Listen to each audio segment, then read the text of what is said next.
Hello friends, मेरे YouTube channel में आप सभी का स्वागत है। आज की वीडियो में हम बात करने वाले हैं कक्षा 11 का जो पेपर है आपका हिंदी साहित्य का, हिंदी लिटरेचर का पेपर। तो फटाफट से जुड़ जाइए, सभी क्वेश्चनों के आंसर हम बताने वाले हैं। और जिन्होंने पुरानी वीडियो नहीं देखे हैं उन्हें भी एग्जाम से पहले देख के जाएँ। जितने वीडियो करवाएं सभी में से क्वेश्चन आने के काफ़ी चांस हैं, इसलिए सारे वीडियो को एक साथ देख कर जाएँ एग्जाम से पहले। तो आइए बिना देरी के स्टार्ट करते हैं पहले प्रश्न से। पहले प्रश्न में आपसे पूछा है, मेले में जाते समय हामिद को दादी ने कितने पैसे दिए? तो इसका उत्तर रहेगा 3 पैसे दिए। नेक्स्ट क्वेश्चन है, दोपहर का भोजन गद्य की कौन सी विधा है? तो इसका जो आंसर रहेगा वह रहेगा ऑप्शन नंबर ब, कहानी।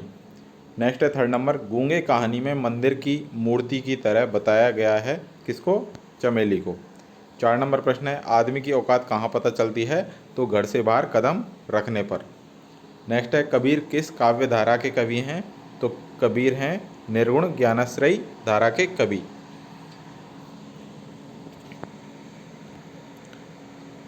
अगर आपसे नॉर्मल पूछा जाता तो आप निर्गुण धारा के भी लिख सकते थे, लेकिन यहाँ पे निर्गुण के भी 2 ऑप्शन है, इसलिए ऑप्शन ए बिल्कुल सही रहेगा, निर्गुण ज्ञानाश्रयी।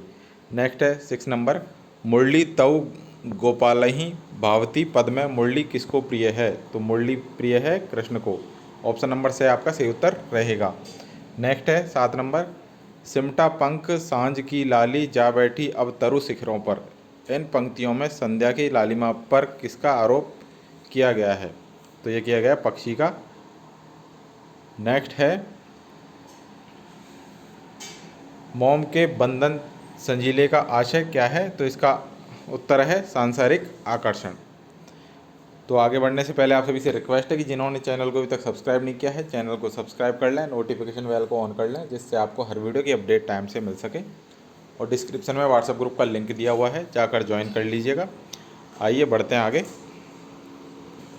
नेक्स्ट क्वेश्चन है 9 नंबर, लेखक के चित्रकला की प्रतिभा कहाँ पर उभर कर सामने आई है? तो इसका उत्तर रहेगा ऑप्शन नंबर से, लेखक के बोर्डिंग स्कूल में। 10 नंबर है, मकबूल ने ऑयल कलर की ट्यूबें खरीदने के लिए अपनी कौन सी किताबें बेच दी? तो उसने बेची थी भूगोल और इतिहास की किताबें।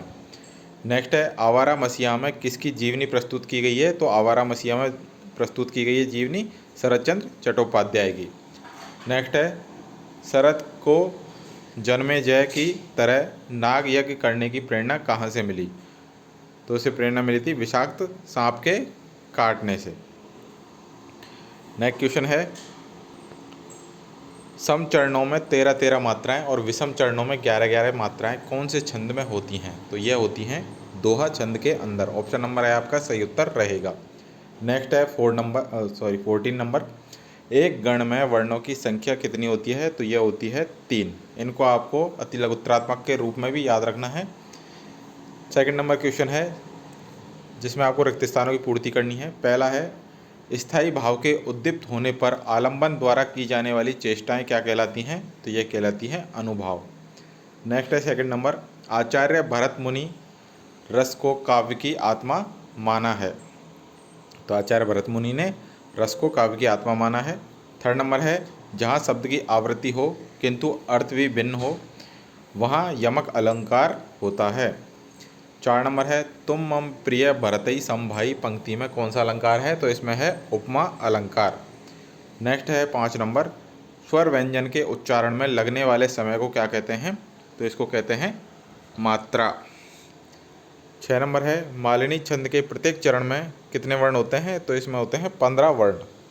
अब है प्रश्न संख्या 3 जिसमें आपको अपठित गद्यांश पूछा है। अपठित गद्यांश या अपठित पद्यांश आ जाए तो आप समझ लेना एक प्रश्न तो आपसे शीर्षक का पूछे जाने की 99% संभावना रहती है, इसलिए शीर्षक आपको उसी में से देना है जो सबसे ज़्यादा बार गद्यांश या पद्यांश के अंदर आया हो।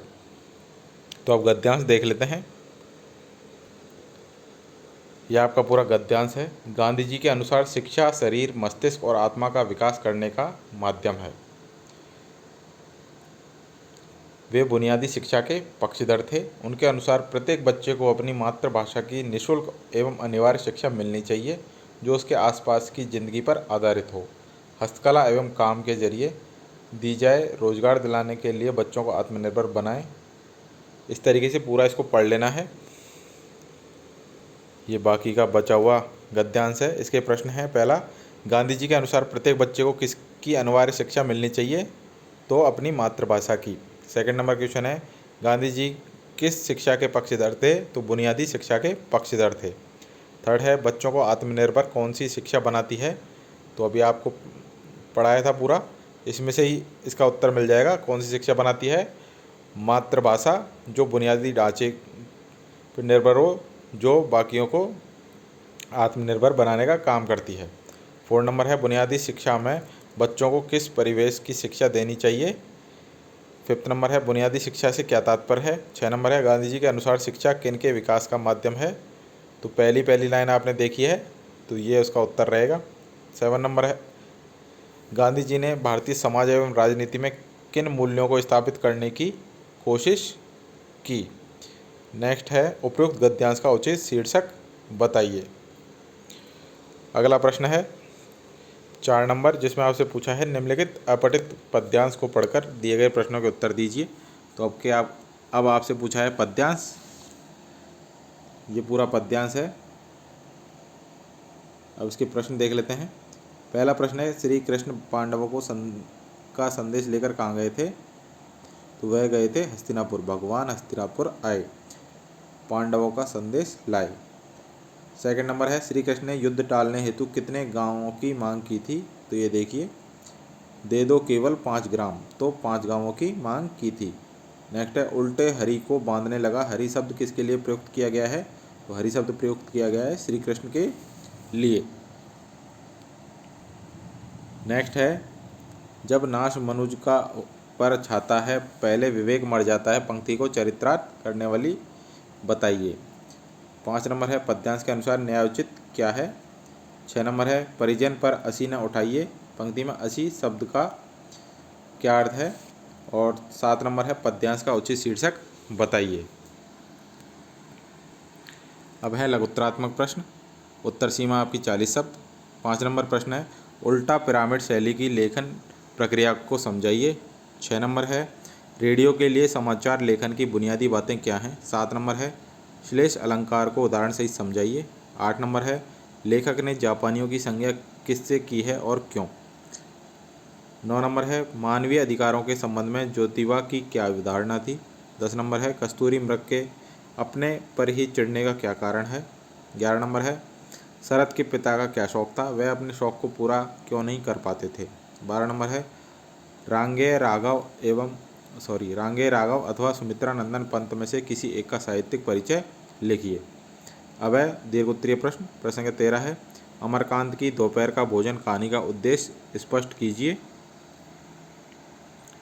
नेक्स्ट है 14 नंबर, कोई छींकता तक नहीं, इस डर से कि मगध की शांति भंग न हो जाए, पंक्तियों का काव्य सौंदर्य स्पष्ट कीजिए। 15 नंबर है, लेखक मकबूल फिदा हुसैन ने ड्राइंग के प्रति अपनी अभिरुचि का वर्णन किस प्रकार किया है, बताइए। अब है खंड से निबंधात्मक प्रश्न है आपके सामने। 16 नंबर प्रश्न है, भारत के लोगों में नेतृत्व की भावना नहीं और नेतृत्व प्रदान करने वाले अपनी जिम्मेदारियों का अनुभव नहीं करते, उक्त कथन से आप कहाँ तक सहमत हैं, बताइए। अथवा पूरी कहानी में जानकी न तो शासन तंत्र के समर्थन में है न विरोध में, किंतु लेखक ने उसे केंद्र में ही नहीं रखा बल्कि कहानी का शीर्षक बना दिया, क्यों? 17 नंबर प्रश्न है, मुरली तव गोपाल ही भावती पद के माध्यम से गोपियों की चित्रवृत्ति का उल्लेख कीजिए। अथवा तट पर बगलों सी वृद्धाएं विधवाएं जप ध्यान में मग्न, मंथर धारा में बहता जिनका अदृश्य गति अंतर रोदन, पंक्ति का काव्य सौंदर्य स्पष्ट कीजिए। 18 नंबर है, शरद के व्यक्तित्व पर उसके पिता के स्वभाव की झलक दिखाई देती है, कथन की सार्थकता स्पष्ट कीजिए। 19 नंबर प्रश्न है, आपके विद्यालय में आयोजित वार्षिकोत्सव का एक प्रतिवेदन तैयार कीजिए। 20 नंबर है, हरिदेव जोशी राजकीय उच्च माध्यमिक विद्यालय बांसवाड़ा की विद्यालय विकास एवं प्रबंधन समिति की सत्रारंभ से पूर्व होने वाली बैठक हेतु कार्यसूची बनाइए। 21 नंबर है, शासन सचिव शिक्षा विभाग राजस्थान सरकार द्वारा निदेशक माध्यमिक शिक्षा राजस्थान बीकानेर को विद्यालयों में शैक्षिक वातावरण निर्माण हेतु एक अर्धशासकीय पत्र लिखिए। अथवा स्वयं को बांसवाड़ा निवासी कुमार सुधांशु मानते हुए एक स्वव्रत तैयार कीजिए। अभय खंड द आपको गद्यांश दे रखा है जिसकी सप्रसंग आपको व्याख्या करनी है। दोनों में से किसी एक की करनी है। 2 गद्यांश हैं जो आपको ढंग से आता है, जिसको आप अच्छे से कर सकते हैं, उसको करें। अभी तो आप दोनों देखें। 23 नंबर प्रश्न में आपको गद्यांश दे रखा है जिसकी आपको सप्रसंग व्याख्या करनी है, दोनों में से एक की। पद्यांश और लास्ट प्रश्न है आपके सामने 24 नंबर, जिसमें आपको किसी एक विषय पर निबंध लिखना है। पहला है पर्यटन की अपार संभावनाएं और भारत। सेकंड है लोकतंत्र और मीडिया। थर्ड है मेरा प्रिय कवि। चौथा है 21वीं सदी का भारत। और 5वां है विद्यार्थी जीवन में अनुशासन का महत्व। तो ये थे सारे महत्वपूर्ण प्रश्न जो आपके पेपर के अंदर आ सकते हैं। तो इन सभी को ढंग से देख लें, याद कर लें, रट लें। और वीडियो अच्छा लगा है तो वीडियो को लाइक करें, शेयर करें, चैनल को सब्सक्राइब करना ना भूलें। मिलते हैं नेक्स्ट वीडियो में। Thank you.